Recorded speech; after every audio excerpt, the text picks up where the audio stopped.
Hi everyone, I'm Dr. Indu Kashyap. Before starting, I would like to congratulate Haryana Chartered Association of Physiotherapists to successfully launch third PhysioHarcon 2020 on digital platform. And also, I would like to take opportunity to thank for making me part of this. A little bit about me.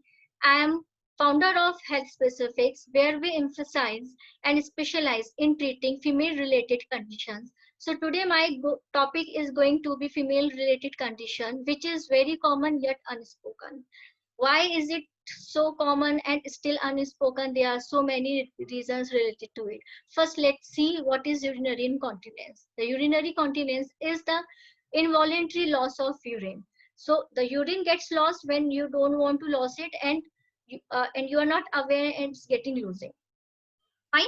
So as I said, that it is very common that in every three female one is affected, every third woman is affected. Still it is least detected because female things think that it is a condition which they have to live with it because it is age related, and sometimes they feel very embarrassed and they don't talk about their reproductive health system, health issues in public, or not even with their family also. So most of the female think that it is not treatable and they have to live with it, but some knows or they come to know in a later part that it is treatable, but they don't know to which specialist they should be going to. So ultimately what happens, most of the people uh, uh, opt to live with it. So their quality of life affects get affected so much, and there are so many reasons why their quality of life affected. First is their fear of losing urine in the public. So because of this they don't go outside, and because of the this involuntary urinary loss, they don't go outside because of the fear of the odor. It's very unpleasant disorder, odor. So they don't go outside, and slowly and slowly their sexual life is also get affected because of this, and they feel very mentally distressed, and they get socially disconnected with the people, and also sometimes they have to leave their job as well because of this. And it's not limited to this also. In fact, this urinary incontinence has some health related complications also. For example, some skin issues, maybe infection or sores, or recurrent UTIs. Fine. So to understand the urinary incontinence in detail, we must know the anatomy, basic anatomy. You already know, but it's a little brush up. So we have a pelvic cavity. Pelvic cavity is situated below the abdomen part, below the abdominal cavity. Here we have a pelvic cavity. Pelvic cavity is nothing, is just a rim structure made up of bones. It's a hollow structure which is made up of two hip bones, left and right hip bones. Anteriorly, it is attached with the pubic symphysis, and posteriorly, it is attached with the sacrum. So it makes two joints, left and right sacroiliac joints. At the base of this pelvic cavity, we have pelvic floor muscles. So the pelvic floor muscles are making the floor. So it is hanging. It is the structure of the pelvic floor muscle is live. It's a hammock kind of structure. You can see in the last picture that this is a hammock, which is our pelvic floor muscle, and all the structures are sitting on this. What all structures are sitting on this? At the posterior we have the rectum, in the middle we have the uterus, and in the front we have the bladder. So the position of the at the base we have definitely pelvic floor muscle. So this is the orientation we have, and the bladder is sitting beneath the uterus. So this is the uterus, and this is the bladder. So what happens when a lady is not pregnant? The normal capacity of ureter is 450 ml. So when we can hold our urge until 420 or 450 ml. But when a lady is pregnant and the uterus is growing because of the baby, what happens? Even the volume of bladder is also restricted because of the weight of the uterus. So even a very small amount of urine is collected in the bladder, we feel urge. We feel urge because of the pressure of the ureter on the uterus on the bladder. So this is the reason why a female pregnant lady needs to go to toilet, feel urge very frequently, and needs to go to toilet. Fine. So now how the whole voiding happens, for that we have to see the whole structure, how it is coming. So the blood of the body comes in the kidney, where it gets filtrated, and the waste product is called as the urine. So what happens, these two kidneys, left and right kidneys, the urine goes in the bladder. This pouch kind of structure is called bladder. So and from kidney to bladder, it comes through the ureters. These are the tube-like structures, as you can see. And from bladder, the urine goes to the urethra. This is urethra. In female, the urethra is around 3 to 5 centimeter, where in males it is around 13 centimeter or 15 centimeter. And this is the reason why female are more prone to get recurrent UTIs, because the length of the urethra is so small that the bacteria can easily moves up, where the penis is so long that it is not easy for bacteria to move to the genital areas, the urinary areas. So the infection in the male is not so common. Now let's have a close look at the bladder, which is very important structure. The bladder is, I already said, it's a pouch kind of structure. So this is a pouch. Fine. So the urine comes in this. It has 3 layers: the peritoneal layer, the detrusal layer, and the innermost layer is the visceral layer. The peritoneal layer, the superficial layer, is made up of the fat tissues. So as it is made up of the fat tissues, it gives the function of shock absorption, because they are, the bladder is in the vicinity of other organs, so there are chances to get the injury. So it gives the protection. The middle layer is the detrusal muscle. So detrusal muscle is responsible for the relaxation of the bladder and the contraction of the bladder. So if it is relaxed, then the urine is coming. When it gets contracted, the urine comes down. Now we have trigone. This triangle structure is a trigone. From trigone, the urine goes down the urethra. This is the urethra, which is 3 centimeter, 3 to 5 centimeter. Fine. So, and we have 2 gates at the urethra. One gate is just at the neck of the bladder. This is the bladder, and this is the neck. So this is the internal gate, which is called as internal urethral sphincter, and this is the second gate. This is external urethral sphincter. So for easiness, I'll be calling them as internal gate and external gate. This internal gate and the bladder is made up of smooth muscle. So it is not in our control. It works on the reflex, where this second gate and the muscles which are peripheral muscles, these are the skeletal muscle structures. So these are under our control, and these 2 structures are where a physiotherapist has to work. Fine. So as I told you, external urethral sphincter is the external gate, and it is made up of skeletal muscles, and the supply is the pudendal nerve. So it consists of 3 muscles. The first, as I told you, this is internal gate. This is a narrow gate. It is not widened, and the second gate is quite widened. It's quite widened. So it is made up of 3 muscles, which are the part of our pelvic floor muscles. So the uppermost, the superficial layer is bulbospongiasis.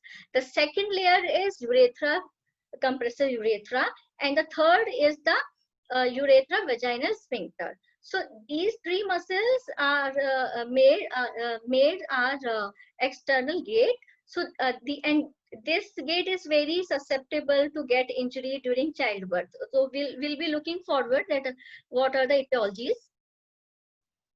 Now we have seen that how the blood is forming and coming to urethra through ureters from kidney. Now what is the cycle maturation? What is the maturation reflex?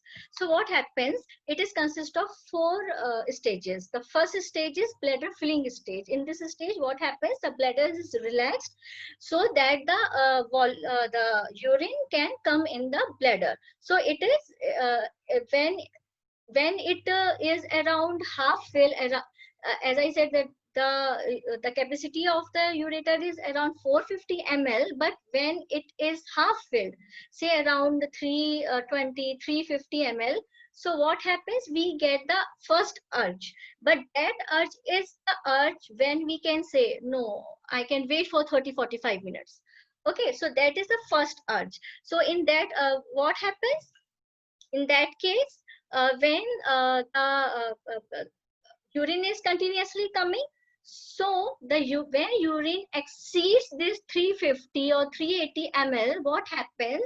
The stretch receptors get which are present in the internal layer gets stimulated.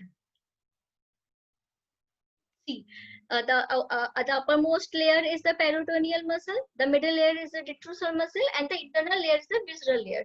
This visceral layer of the bladder has stretch receptors. So when the volume of urine is more than 350, so stretch receptors sends the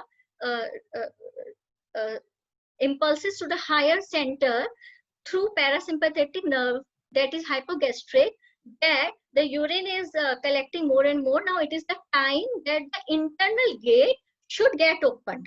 So the internal gate gets opened and the urine comes in the urethra, but still the external gate is closed.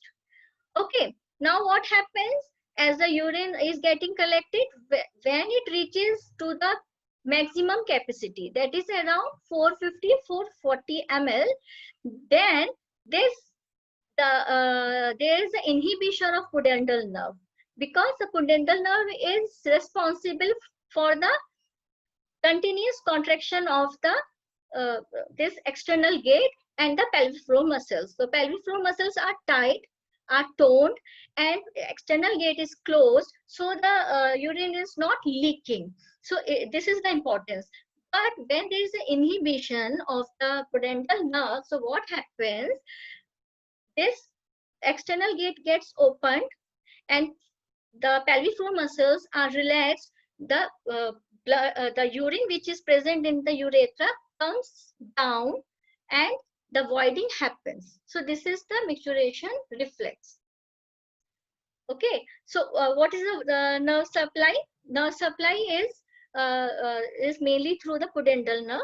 The root value is S2, S3, S4. So what happens? It gives 3 branches. The pudendal nerve gives 3 branches. One branch it gives to the rectum. Second branch it gives to the clitoris, and the perineal branch, which is called as perineal nerve, the third branch it gives to the urethra. Okay, and the pelvic floor muscles, as you can see in the picture. This is the third branch, and it is giving supply to the urethra and this. So, the function of the pudendal nerve has to be inhibited so that the normal voiding happens. Okay. Now the pelvic floor muscles.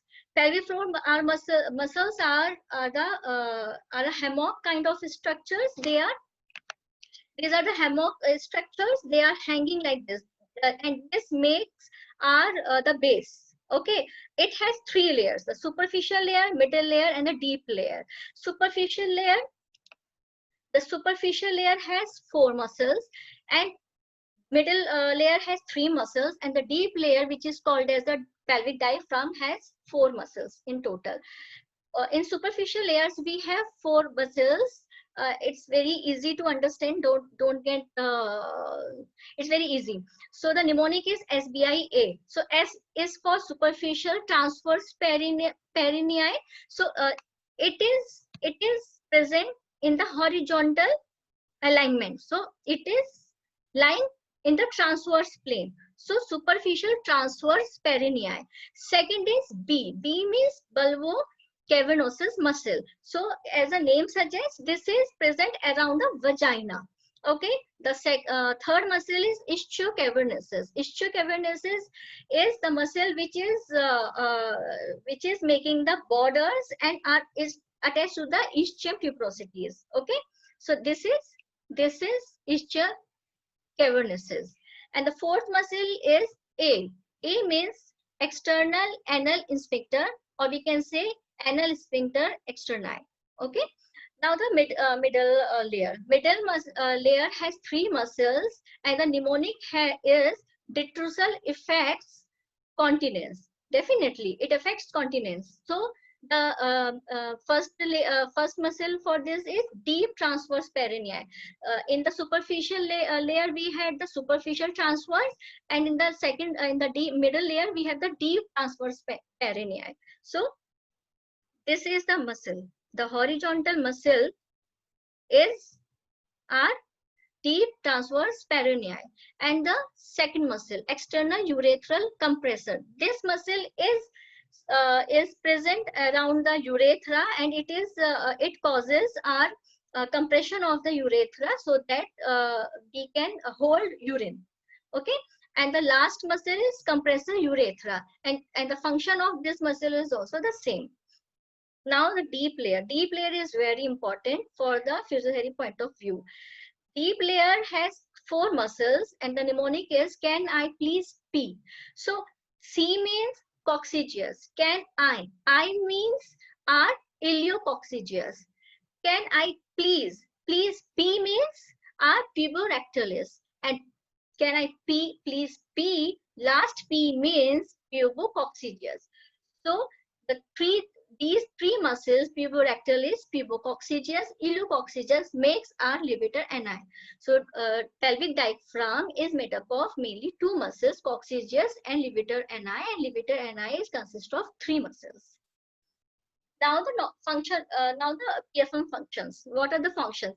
PFM is very important muscle for us. First is maintains the continence. It maintains the defecation, and it is important for our sexual activities also. If a muscle is very loose, or if a muscle is very tight, definitely it's going to hamper our sexual activities also. PFM has two types of fibers, type 1 fiber and type 2 fiber. Type 1 fibers are slow twitch muscles, and they are in very large number. They are around 70%. So why there is a large quantity of type 1 fibers? Because it has to support the organs 24 hours. Fine. Where type 2 fibers, which are fast twitching fibers, these fibers are required only when we need to hold our defecation or our urination. So we need a function of contraction at that time. So these are type 2 fibers. In management, we have to focus on endurance and strength also. So endurance is a part of type 1 fibers, and strength is the function of type 2 fibers. What is now what happens?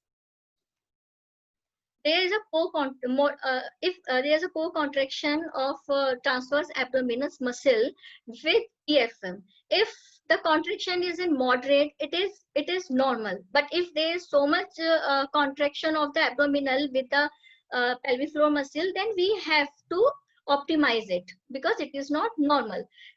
Now the other function is that in short, what does it do? It does the squeezing action. So our anal openings and our vaginal openings and urethral openings are getting squeezed. So this is the action of our pelvic floor muscles. And another, whenever we are doing this function, what happens? The pelvic floor lifts up. So whenever we are going to assess the functions, so we have to look for the movement, upward movement also, and whether there is any closing around the openings or not. Okay, so if not PFM is normal, so what can it do? Definitely, it's going to squeeze the openings to maintain the defecation and urination. It can contract and relax, voluntary also, involuntary also. Involuntary means when for example, if I'm not feeling urge, so but my muscle is still active because it is supporting the organs. Voluntary means if I need to go to toilet, then I have to hold it. So this is the voluntary action. Okay, so and there should be no breath control. I'm not controlling my breath. My PFM are continuously recruited, but I'm not recruiting my breath. In exercises, if we teach the muscles PFM recruitment muscle exercises, if a person is controlling the breath, it means that that person is not doing the exercise in the right way. Now the functions of the PFM has 5 major functions. First function is the organ support, second is core strengthening, third is the continence, fourth is sexual health and the circulation. So as I have already explained you, it is supporting the organs with the help of type 1 fibers continuously. Because if a muscle is very relaxed, it is not toned, then what will happen? All the organs will get there's a chances of prolapse because they are not very well supported. The second function is core. Pelvic floor muscle is a part of our core muscles along with multifidus muscle, diaphragm, and the transverse abdominis. So whenever you are going to take care of whole body core, then we have to take care of pelvic floor muscles also. In case pelvic floor muscles are affected, then the whole system will get affected of the core. Third function is the continence. So continence I have already explained you. Sexual health already explained you that if a muscle is very tight or low, it will not give you a pleasureful sexual activity. And how circulation is affected, it because the pelvic floor muscle is contracting, relaxing. So it is giving upwards to the blood and the lymphatics. So there is a circulation of the blood and lymphatics due to the pelvic floor muscles. Now the pathobiomechanics. These are the bones, my bones, and at the bone, my pelvic floor muscle is hanging. Okay, this is a normal. This much hammock is the normal. Okay, what will happen if I will tighten it very tightly? Means the tone of the PFM will get increased. So what will happen? All the organs which are present on the PFM muscle, there will be rock and bottom action. So all organs, the mobility of all the organs will get increased, and so there will be no stability because they are bonding from here to there, from here to there. But what will happen if the tone of the muscle get decreased? There will be some flaccidity.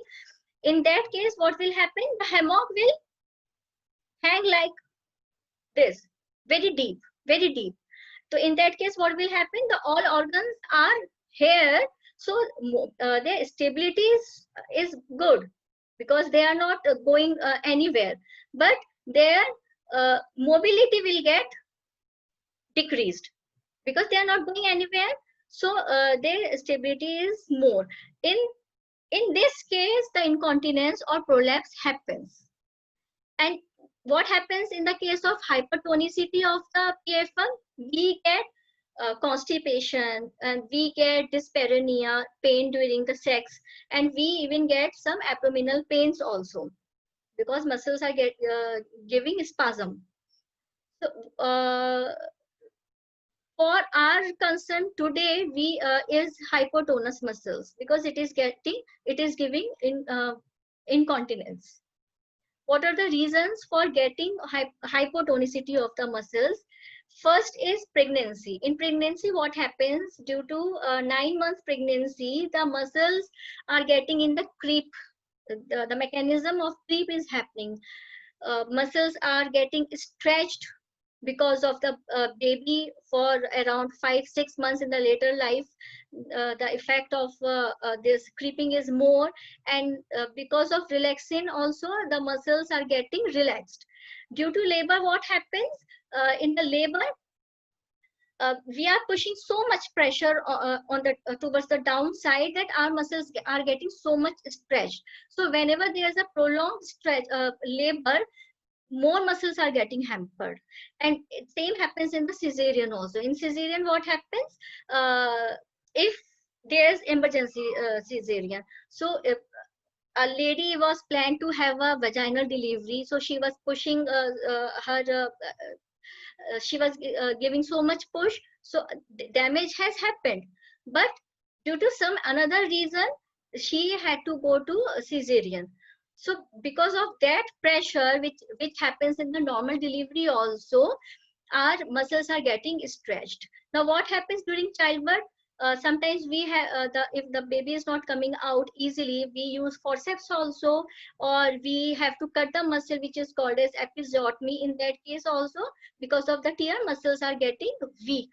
Another reason is early resumption of the work, especially the heavy work. In that case, what happens if a lady is not the muscle has not gone to the previous level? That is why postpartum physiotherapy is very necessary, because the muscle, even if it goes back to the normal stage also, but it cannot go to the fully complete normal stage. So we have to avoid early resumption of the work. If a lady has given birth to so many children also, then her muscle is getting stretched again and again, so there is a permanent looseness in the muscle. Or if a lady is getting aging, or a lady is getting menopause, what happens? There is a depletion in the estrogen, which is very important for the tone, to maintain the tonicity of the muscles. So in that case also, the tone of the muscle gets low. Now the another reasons are infections in UTI also, or if there is an infection of bladder, the detrusor muscle, it's in cystitis, what happens? The detrusor muscle get hyperactive. So every time it feels like I feel like urge. So I'll discuss this. And tumor, in case if there is any blockage due to stricture or tumor, what happens? There is no problem in the muscle, there is no problem in the bladder, there is no problem in the nervous system, but there is a stricture, or there is a fistula. In that case, what happens? The urine is not getting outside in one go.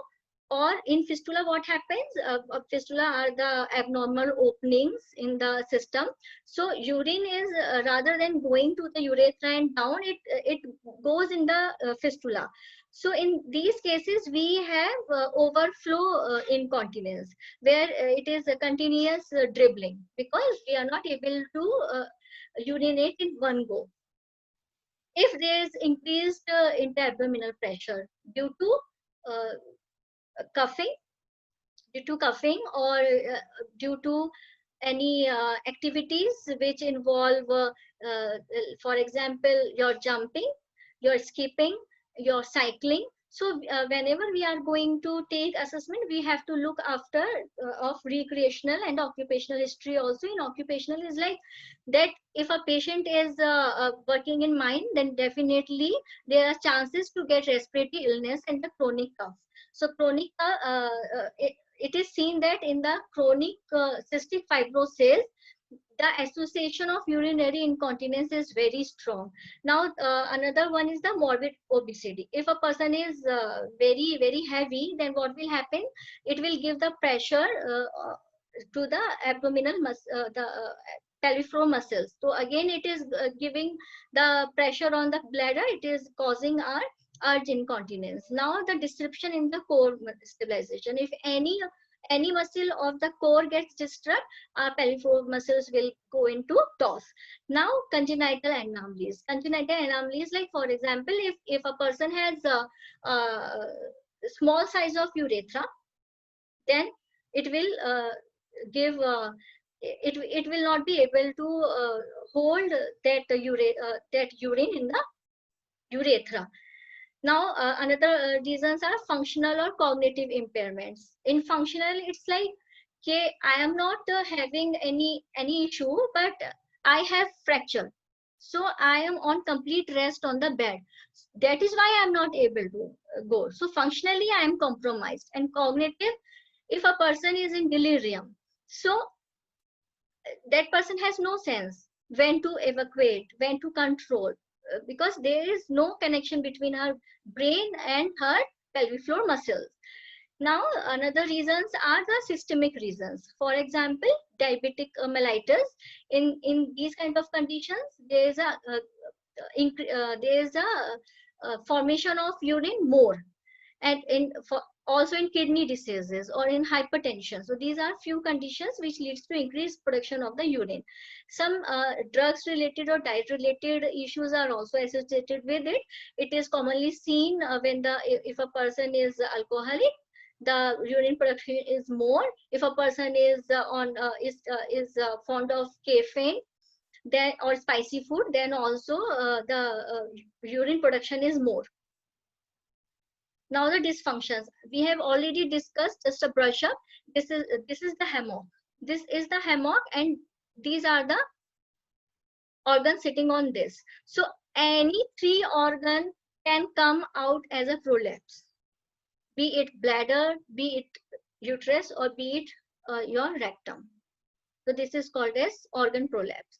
Now another is, and the topic for the today is urinary incontinence. So there are few types of urinary incontinence. First one is the stress incontinence. Stress is on the bladder, not the mental stress. Stress on the bladder due to increased abdominal pressure, due to increased IAP. If our pelvic floor muscles are weak, they will not be able to take extra pressure of the abdomen. So we whenever we are coughing, we are jumping, so we will feel like that we have to go urine. Okay, so what are the reasons? The reasons are childbirth or increased progesterone in pregnancy or obesity. Any pathology which is giving pressure on above of the bladder caused our stress urinary incontinence.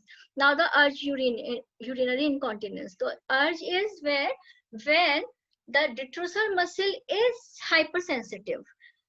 For example, if a person just had cystitis or UTI or any surgery related to bladder, so in these cases, what happens? The detrusor gets overactive. So with such activities, it feels like always urge. So person has to go toilet again and again. In this case, urination at the night is very common. So in stress incontinence, it is activities related. In urge incontinence, it is frequent urination. So these are two different symptoms which are peculiar about these two incontinence.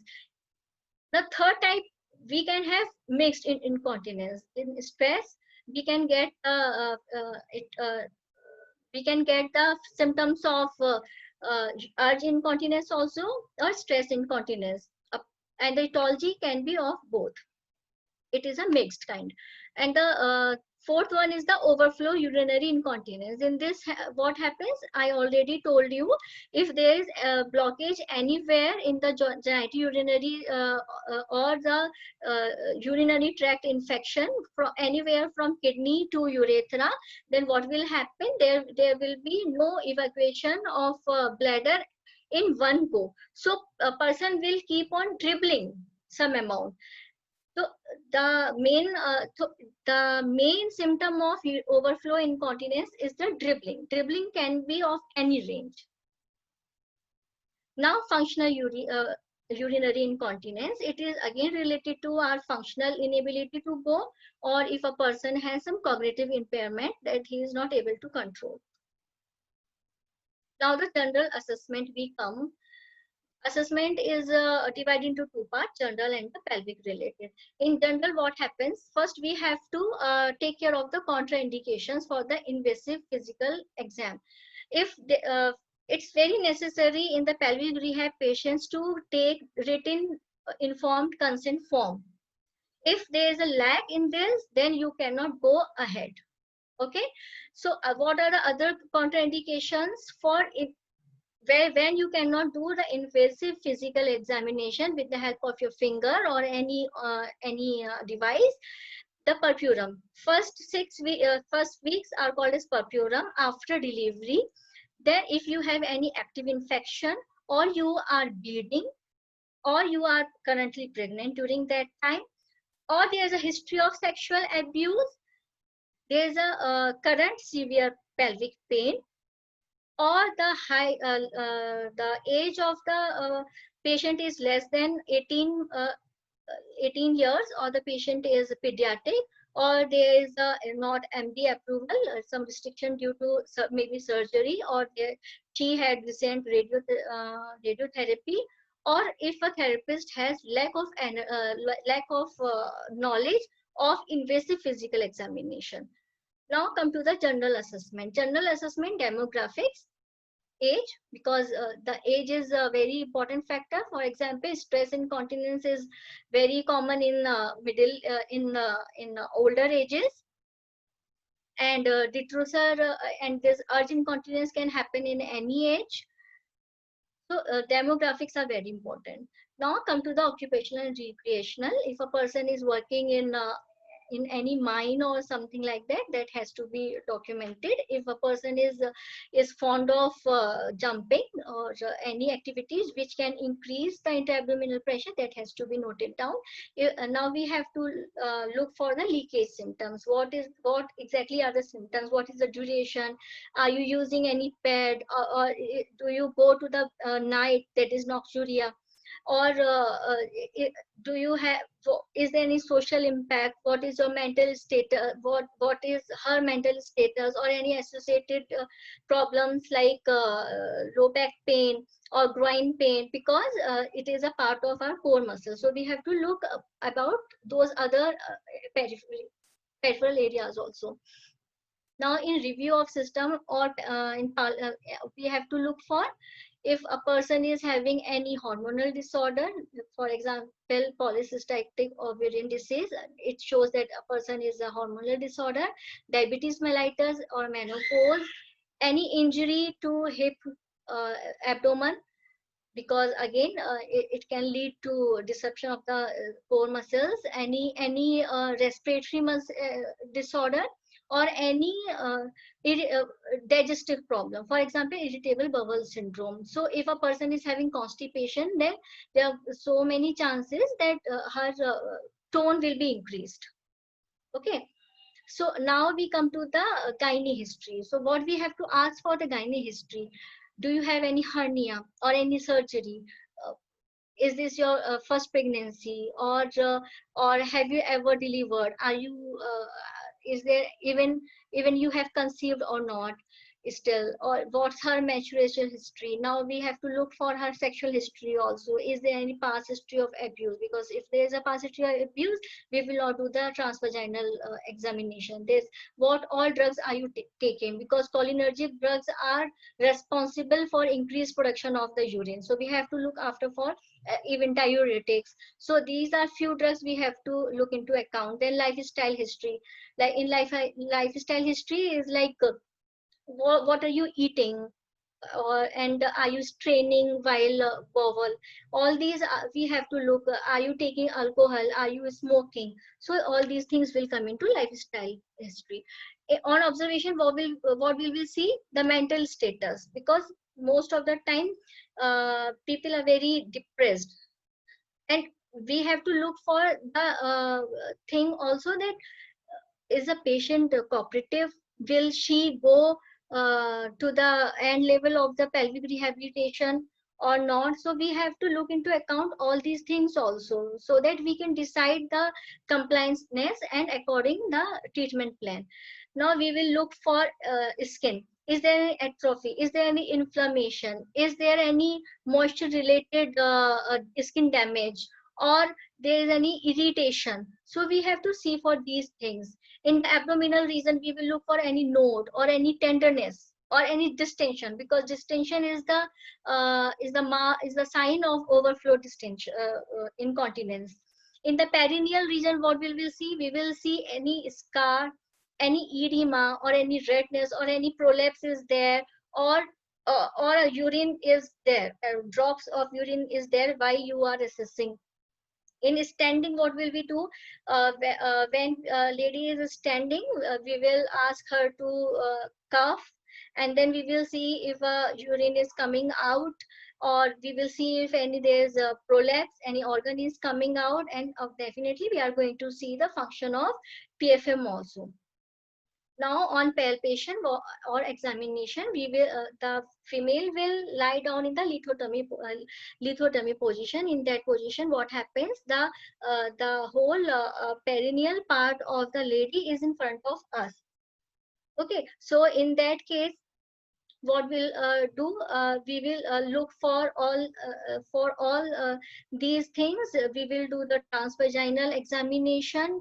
In transvaginal examination, what will we see? We will be seeing, is there any node, or is there any tenderness, stiffness. We will be seeing for contraction. There is a mnemonic for transvaginal digital palpation, that is perfect scheme.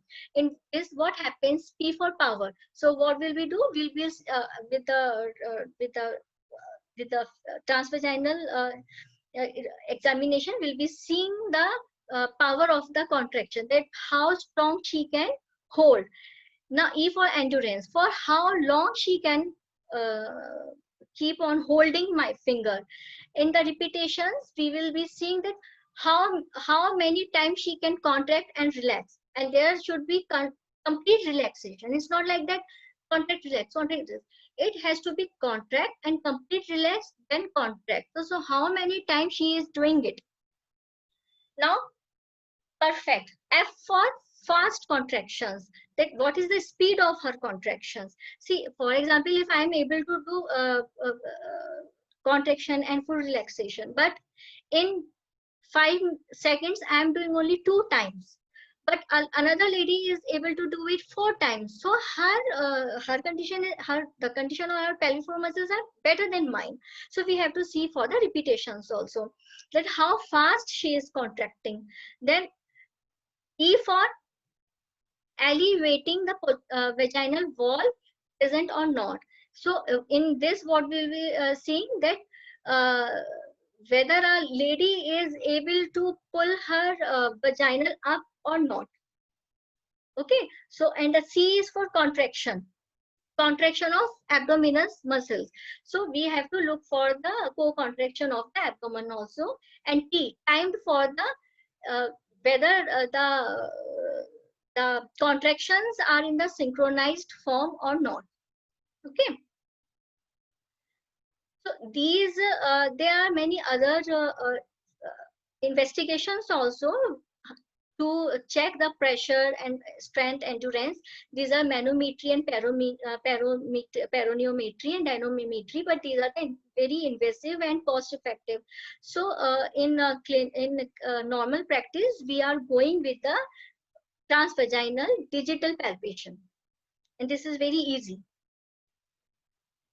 There are first we have seen on observation, then we have seen the general assessment, complaints and past history, then we have seen on observation, and then we have seen another physical examinations of perineal area also and whole body also we have to look for, because there are neurological reasons also. There may be some neurological reasons also. There may be some systemic reasons also. There may be disruption of the core stabilization. So we have to take into consideration the whole body. Now, screening questionnaires. So in screening questionnaires, most of the time we do screening questionnaires for two reasons: to know the the whole symptoms. So what are the symptoms? For example, are you able to do your do you have the urination, and are you using pad? How many times are you using pad? These are the questions. So this is related to the urination only. And another screening is the quality of life. So are you able to do your households? Are you able to do outside? So these questions are used in the screening tools. Now the management part. So management is divided into three major parts. It has to be multimodal. It's not that we are doing only exercises.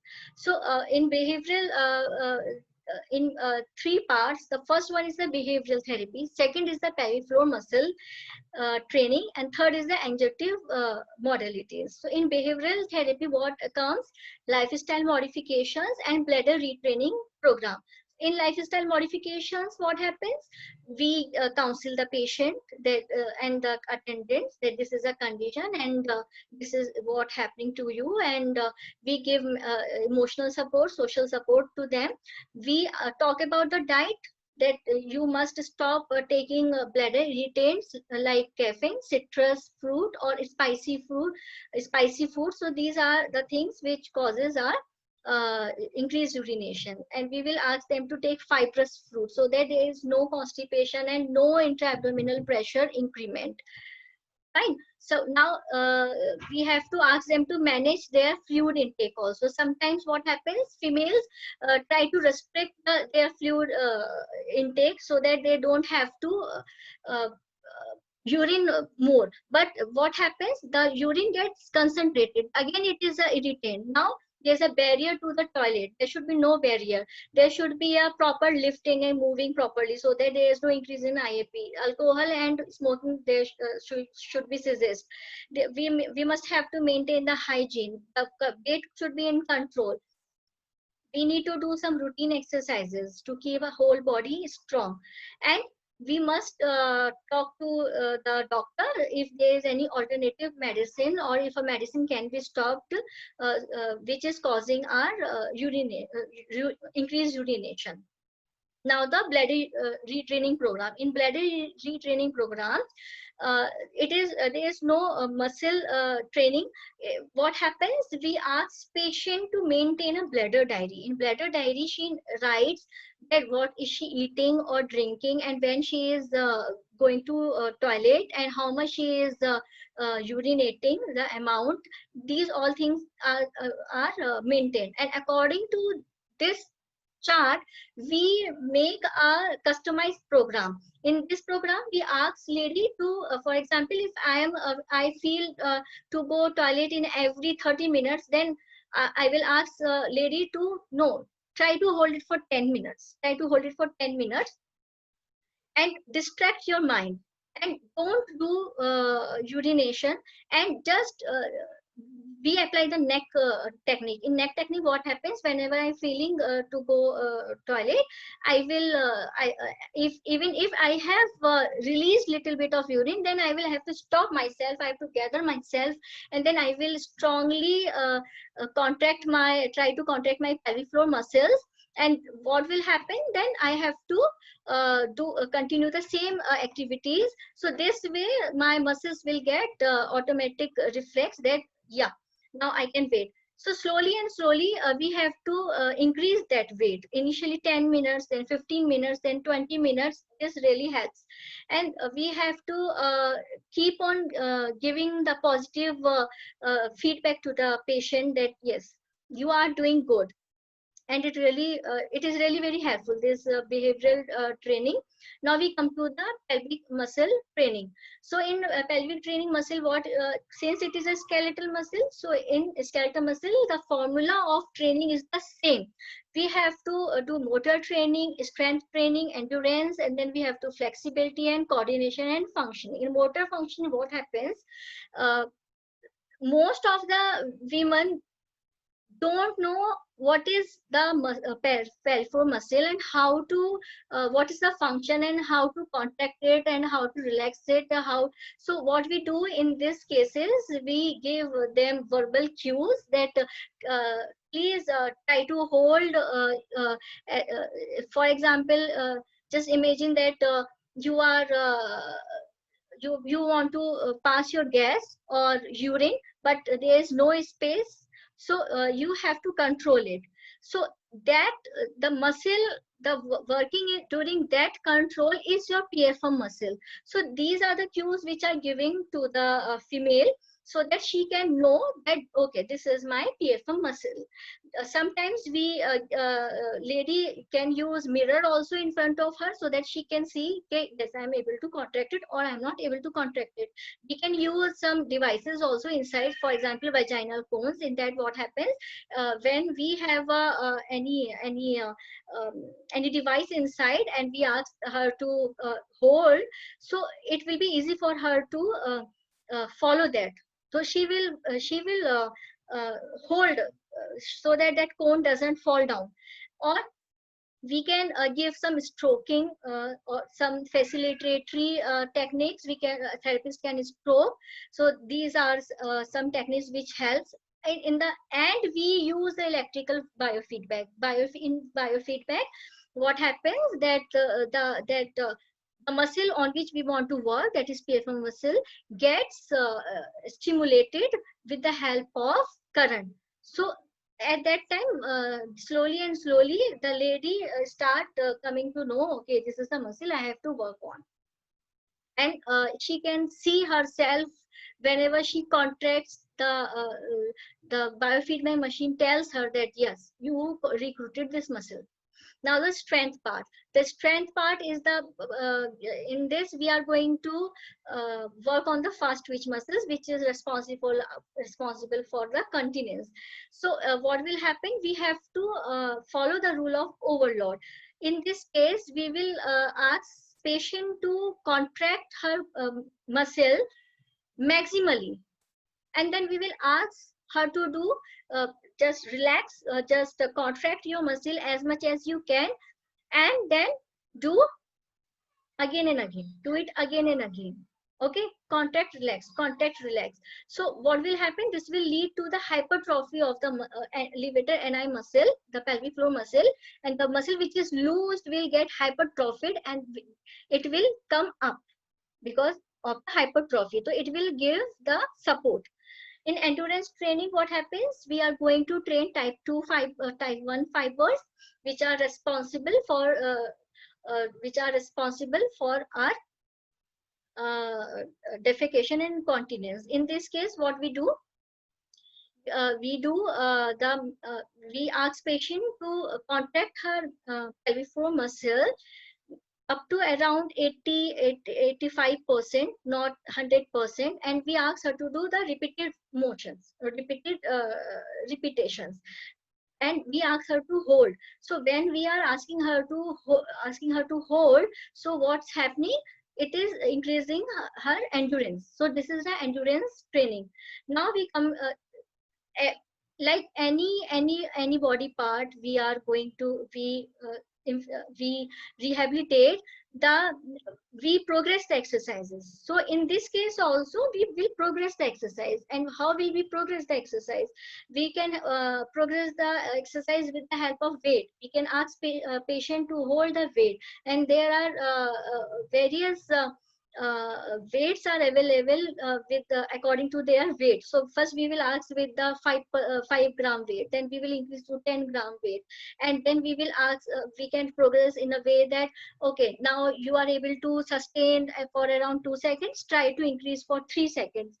Now we will ask her to okay, so because your muscles are weak, you are taking enough rest for around, you are taking rest of 8 seconds, now try to decrease your rest. So these are some ways where when we can how we can increase the exercises.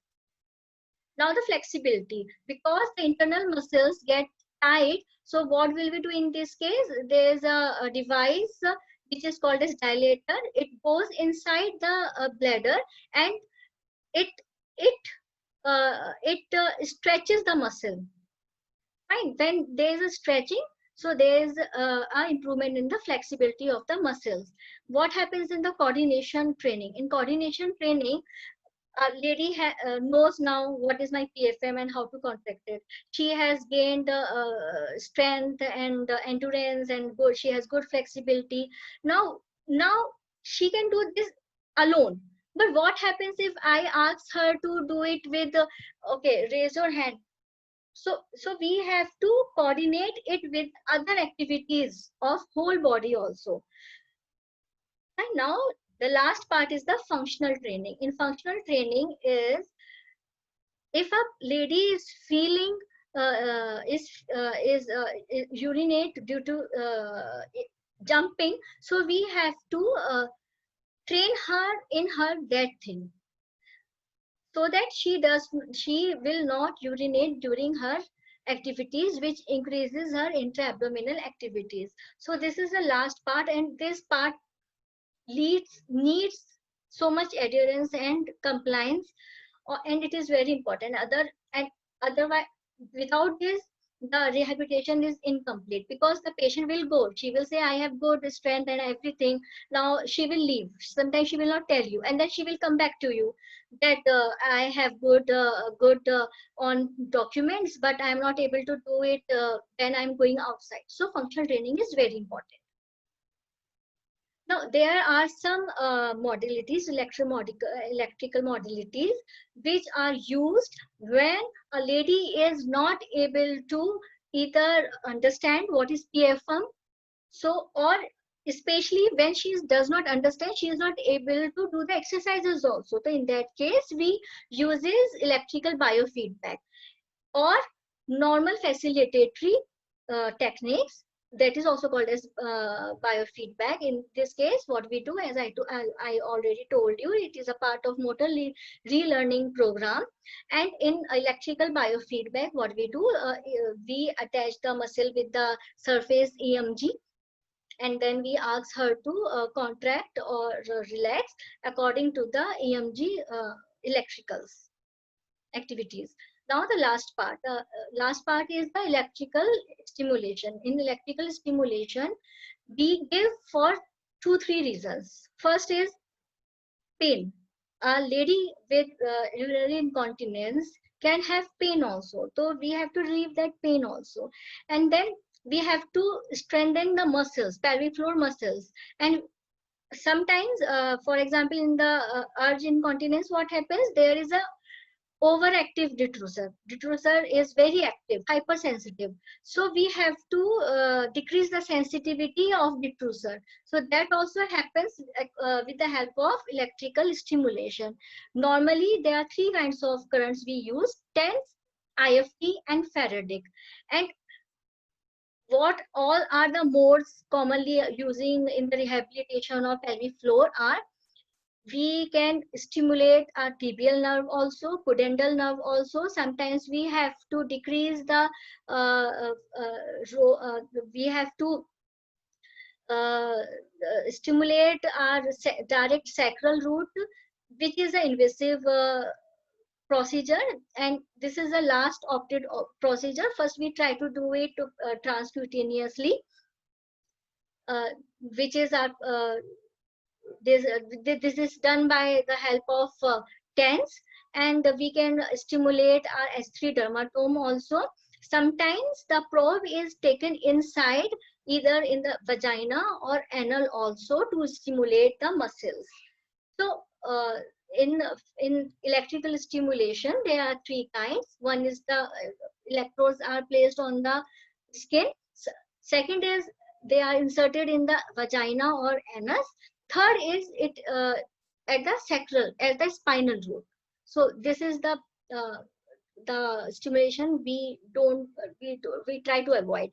So the pelvic floor rehabilitation is not enough, is not only about treating your pelvic floor muscles only, which I talked about. We have to take care of her posture also. We have to take care of her sexual health also. We have to take care of her pelvic this rhythm with the breathing. We can go with the Pilates, we can go with the yoga, and we have to advise her and counsel her for her psychosocial distresses and or for her social disconnections. These are very important points. And we have to talk about diet also. And last is the devices and aids. What are these? These are the pads which lady are doing. In my practice, what I have seen, that half of the ladies, because of the cost or because they don't know, they are using the normal sanitary pads. So we have to educate them about that also, and their the complications of lifelong use of these devices.